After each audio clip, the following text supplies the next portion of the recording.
à tous, aujourd'hui je vous retrouve dans une nouvelle vidéo au sujet des tensions, des conflits dans une relation. Alors il y a plusieurs éléments qui peuvent déclencher une tension, un désaccord dans une relation. Vous avez sûrement déjà vécu quelque chose de ce genre-là, ou en tout cas un malaise avec quelqu'un et vous savez pas trop finalement qu'est-ce qui se passe, et puis vous imaginez plein d'histoires vis-à-vis de cette situation-là et vous savez peut-être pas comment régler la situation. Donc là, j'avais envie de vous parler d'un élément en particulier qui peut déclencher des désaccords, des conflits, des tensions au sein d'une relation avec une personne, au sein du travail, de la famille, du couple, avec un ami par exemple. Et donc cet élément-là, c'est les interprétations. Alors les interprétations, il faut voir un peu comme si on avait un filtre, tous un petit filtre au niveau des yeux qui nous permet de percevoir en fait la vie, les situations, les expériences de la vie. Et ce filtre-là, en fait, c'est notre éducation et c'est aussi notre passé, nos expériences vécues, tout ce qu'on a appris, etc. Et donc, des fois, quand on vit une situation, eh bien, on va se rappeler d'un événement pas du passé. De cet événement-là, il va y avoir quelque chose de similaire à la situation actuelle au moment présent. Et du coup, on va faire un lien et on va dire « Ah, ça ressemble vachement à ça et à ce que j'ai appris et ce qui m'est arrivé dans le passé, donc c'est forcément ça. » Je vais vous donner un exemple. Moi, dans mon passé, quand quelqu'un haussait les sourcils, comme ça, c'était soit que la personne n'avait pas compris ce que j'avais dit, soit que je disais des bêtises, vraiment des conneries en fait, tout simplement. Et donc j'ai gardé ça en tête. Et un jour, avec mon conjoint, dans une conversation qui était importante pour moi, eh bien, il a commencé à hausser les sourcils. Et sur le moment, avec mon filtre de perception, j'ai interprété cette situation comme si je disais de la merde et qu'il était en train de juger ce que j'étais en train de dire et que ça n'avait pas de sens en fait. Ma phrase. Je sais plus du tout ce que j'avais dit, mais je me souviens de cet événement-là. Et ça, c'était ma perception à moi, mon filtre à moi. Et ce qui est intéressant, c'est de voir le filtre de mon conjoint à ce moment-là, dans la même situation. Qu'est-ce qu'il a vécu? En fait, lui, il était juste surpris de ce que j'avais dit. Il n'avait aucun jugement et aucune pensée de ça n'a pas de sens, c'est de la merde comme j'avais pu penser. Et donc c'est intéressant parce qu'on a pris ce temps pour en parler, pour communiquer sur ça, et je me suis rendu compte que cette manière de faire n'était pas, on partageait pas le même filtre en tout cas. Il y a aussi d'autres situations, par exemple, ça vous est sûrement déjà arrivé de voir une caissière, un vendeur, peu importe, qui ne sourit pas. Et j'ai déjà entendu plusieurs fois des personnes qui disent mais cette personne elle est mal polie, elle s'est mal levée, elle dit même pas bonjour, elle sourit pas, quand même c'est la moindre des choses de sourire. Et c'est intéressant parce que ça c'est notre propre filtre de perception on doit sourire pour être poli, on doit peut-être sourire pour être accueillant, etc. Mais si on va voir le filtre de perception de la vendeuse, du vendeur, donc par exemple de la caissière, on peut peut-être finalement imaginer que cette personne va pas bien, que peut-être qu'elle a mal dormi, peut-être que son employeur est en train de lui faire la misère, je sais pas, que peut-être elle a eu un conflit récemment avec quelqu'un. En fait, on n'en sait rien.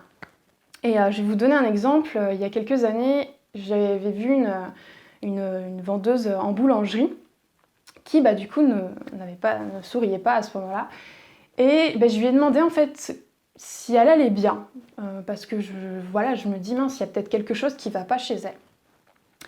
Et en fait c'était marrant, parce qu'on a partagé nos deux filtres de perception à ce moment-là, et elle m'a dit « Oh non, tout va bien, c'est juste que je suis dans mes pensées, j'étais en train de me rappeler que j'avais quelque chose, une machine à mettre en route. » Je sais plus trop ce qu'elle m'avait dit, mais en tout cas elle était en train de penser à ce qu'elle allait faire après la vente. Et ça c'est intéressant parce qu'elle allait super bien, c'est juste qu'elle était absente, elle était dans ses pensées-là. Et moi j'ai posé cette question-là parce que je voulais rejoindre en fait nos réalités, voir si j'étais en train d'interpréter ou si finalement il y avait peut-être quelque chose qui allait pas. Et j'en ai plein des anecdotes comme ça. Il y a une fois aussi où j'étais en centre de loisirs, donc je travaillais là-bas, et il y avait un animateur qui, je l'ai entendu plusieurs fois, au moins 2-3 fois, quand il jouait avec des enfants entre 6 et 10 ans, à dire à certains enfants « mais t'es bête ou quoi ? parce que cet enfant-là ne comprenait pas forcément les règles, ou il faisait des petites bêtises pendant le jeu, enfin en tout cas quelque chose de maladroit. Et moi, dans mon filtre de perception, je me disais, mais il est complètement fou, c'est des gosses, comment il peut leur parler comme ça? Et je me suis arrêtée avec ces jugements-là et je me suis dit, ok, il y a un truc qui va pas, je vais aller rejoindre sa réalité, son filtre de perception. Et donc, je lui ai communiqué ce qui me dérangeait. Je lui ai dit, écoute, je t'ai entendu dire 2-3 fois à des enfants, t'es bête ou quoi? Je suis assez surprise parce que c'est important pour moi de respecter le rythme de chaque enfant, sachant que leurs cerveaux sont en train de se développer au niveau des neurosciences. On sait très bien leur cerveau est immature et que les mots que l'on emploie vont avoir un impact et peuvent les traumatiser, leur peut-être même créer du stress et donc du coup l'empêcher le développement de leur cerveau. Et en fait, j'ai commencé à lui communiquer tout ça, tout ce que je savais au niveau du développement du cerveau. Et je lui dis, qu'est-ce que t'en penses? Et c'était intéressant parce qu'il m'a dit, écoute, moi je disais ça comme ça parce que voilà, je rigolais, un peu comme si c'était mes amis. Je me rendais pas compte de l'impact que ça pouvait avoir sur un enfant. Et ce qui est génial, c'est que par la suite, quand il jouait avec les enfants, eh bien, il commençait à dire, et puis en fait, il se rappelait de ce que je lui avais dit, il me regardait et il a dit ok j'arrête.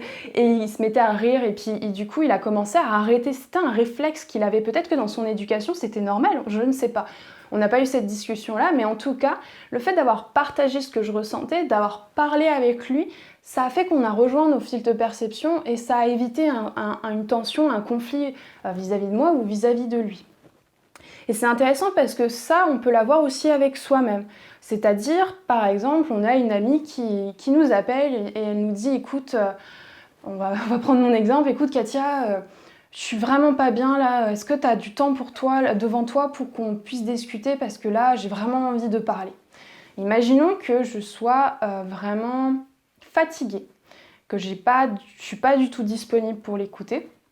Et que je lui dise, écoute, là non, ça va pas être possible pour moi, est-ce qu'on peut se rappeler peut-être demain ou plus tard, parce que là, c'est pas possible pour moi, je suis désolée, etc. Donc je raccroche, et là, je commence à avoir mon filtre de perception qui arrive, donc je commence à interpréter, juger la situation en disant, oh, mais franchement, ça se fait pas ce que je suis en train de faire, je suis méchante avec elle, je suis même pas une bonne amie, parce que je suis pas présente quand elle a besoin de moi, etc. Et puis j'ai ce moulin de paroles, de pensées qui commence à arriver. Donc en fait, je suis en train d'être violente avec moi-même parce que je suis en train de porter des jugements et une interprétation par rapport à la situation.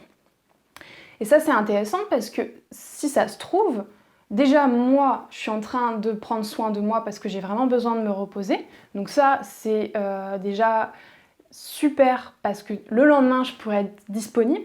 Et ça se trouve, mon amie, à ce moment-là, elle avait peut-être besoin d'un temps pour elle et que ce temps où je lui ai refusé de discuter, peut-être qu'elle va pouvoir avoir des déclics, des prises de conscience et de passer peut-être à autre chose et se rendre compte que finalement elle a peut-être besoin de se retrouver toute seule.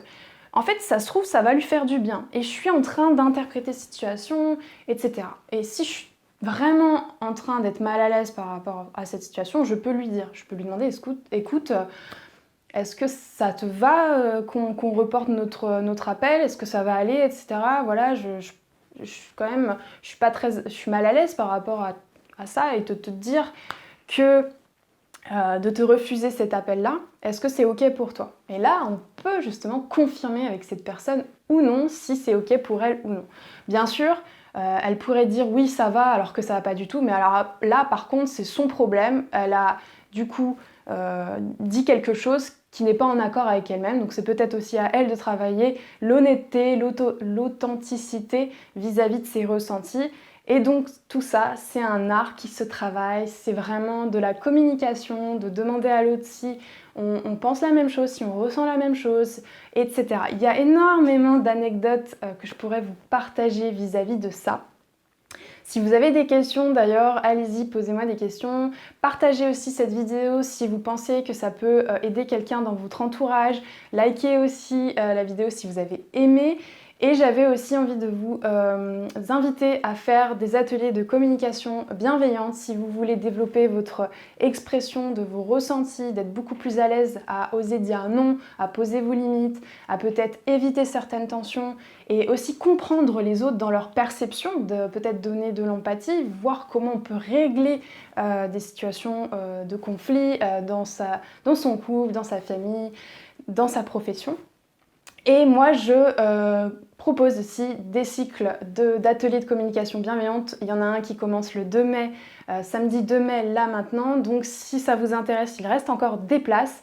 Je ne sais pas si j'en referai plus tard, donc c'est le moment si vous voulez vous inscrire. Et je serais vraiment ravie de vous rencontrer lors de ces ateliers parce que c'est juste génial tout ce qu'on apprend là-dedans. Ça change nos relations, ça m'a changé dans mes relations, dans la relation à moi-même et ça change aussi mes participants. Donc voilà, je serais vraiment heureuse de vous voir dans ces ateliers et je vous dis à très bientôt dans une prochaine vidéo.